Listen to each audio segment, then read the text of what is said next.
Mae'n gyd, beth oedd y traddodiadau oedd gyda chi pan o'ch chi'n gytre amser Nadolig pan o'ch chi'n fach?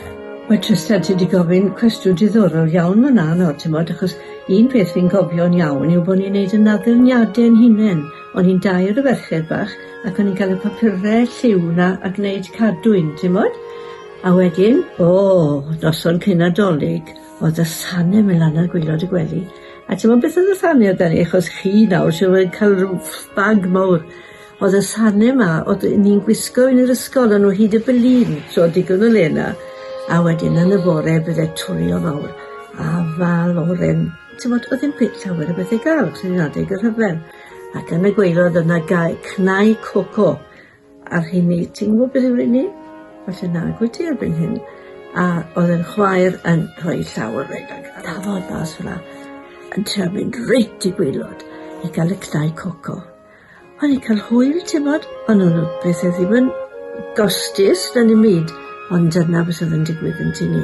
Dici, beth o'ch chi'n cofio mwyaf amser o'ch chi'n fach adeg yn Nadolig pryd oedd y rhyfel mlaen?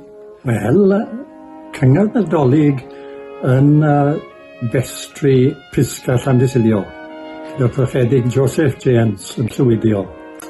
Wel, dyna ble o'n i'n cael parti o Dolig, dim lot o siwgr na dim byd i gael dydy hynny, ac oedd rhaid cael yn y pnawn os o'n i'n ofon erbyn os os y golau yn dangos i'r wywynau oedd yn mynd hibo. Os diwrnodau cyn hynny oedd bomo wedi bod yn Abertawe, pob beth yn fflamgo.